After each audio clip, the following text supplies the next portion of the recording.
జీవితమంతా ప్రజలు తెలంగాణ అనే ప్రాణంగా బతికినటువంటి అందశ్రీ అన్న ఇవాళ పొద్దున ఫిజికల్గా మన నుంచి దూరమైంది కావచ్చు, కానీ ఈ తెలంగాణ ఉన్నంత మటుకు తెలుగు అనే భాష భూమి మీద ఉన్నంత మటుకు తన బతికే ఉంటాడు. తనకు అందశ్రీ అన్నకు సావు లేదు.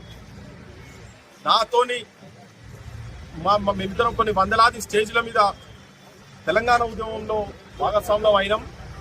ఎప్పుడు పేద జనం పట్ల ఎప్పుడు ఏదో ఒకటి ఉన్నది ఉన్నట్టుగా మాట్లాడి ఉన్నది ఉన్నట్టుగా రాసి రాజ్యాన్ని ప్రశ్నించే తత్వం కూడా తన లోపల బాగుండే. గత 10 సంవత్సరాలు తెలంగాణకు తన ఏదైతే కలలు కన్నాడో ఆ తెలంగాణ రాలేదని చెప్పి ఎప్పుడు మదన పడతా ఉండే.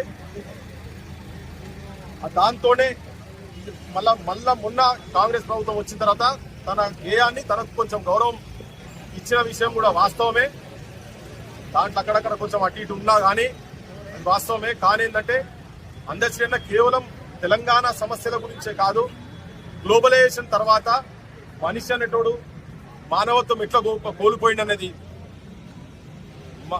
మాయమైపోతున్నాడమ్మా మనిషి అన్నవాడు, మచ్చుకైనా లేడు మానవత్వం ఉన్నవాడు, నూటికో కోటికో ఒక్కడు యాడనున్నాడు వాడు కంటికి కనరాడు అని చెప్పని నిజంగా కూడా ఆ ఇన్ఫ్లుయెన్సెస్ ఎట్లా మనిషి జీవితాల మీద పడ్డాయో అనే లైన్ కావచ్చు, నేచర్ మీద కావచ్చు. పాము పడగపై ఒదిగినట్టి ఆ పాదముద్రలు ఎక్కడివో అని చెప్పని గంటలు గుడిలోకి పోతే గంట స్వరం కొడుతుంటే ఆ ధ్వని మన చెవులకి ఎట్లొస్తుందని, నెమలి పించాల మీద రంగులు ఎవరు అద్దిందని చెప్పని, అంటే నేచర్ మీద కావచ్చు ప్రతి అంశాలను అందశ్రీ అన్న చాలా డీప్ గా టచ్ చేసి నాకు కొద్దిగా వ్యక్తిగతంగా నాకు ఒక సందర్భంలో చెప్పినటువంటి అంశం ఏంటంటే, ఒక ఉస్మానియా యూనివర్సిటీలో 2003-2004లో మేము ఒక సభ పెట్టినప్పుడు తనను ఆ మీటింగ్ కు ఇన్వైట్ చేయలేదు. తన పొద్దున్న లేసేదో గుడులు గోపురాలని తిరుక్కుంటూ పోతుంటాడు, అంత కొద్దిగా ఈ సాంస్క్రిట్ గాడ్స్ ను తిరుక్కుంటూ పోతున్నాడు. నేను అన్నా అని చెప్పని తనకి ఎవరో చెప్పినట.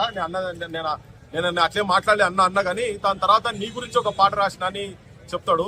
బొమ్మ చెక్కితే బొమ్మరాం, కొలిసి మొక్కితే అమ్మరాం, ఆదికే ఇది పాదురా కాదంటే ఏది లేదురా, జాతి గుండెల జీవనదముల జాలువారే జానపదముల, గ్రామములు కపాడవెల సిరి గ్రామ దేవతలెందరో, బొమ్మ చెక్కితే బొమ్మరా కొలిసి మొక్కితే అమ్మరా, పల్లె సీమలు పచ్చగుండా ఊరువాడ సిరులు నిండా ఏటికడ్డం నీటి నిలువ కట్టడాలకు కాపుతానై, చెరువు కుంటలే కాదు బ్రతుకు తెరువు కోసం ఏది చేసిన మానవుల నమ్మకములో మైసమ్మ పురుడు ఓసుకున్నదని గ్రామ దేవతల మీద ఈ పాట.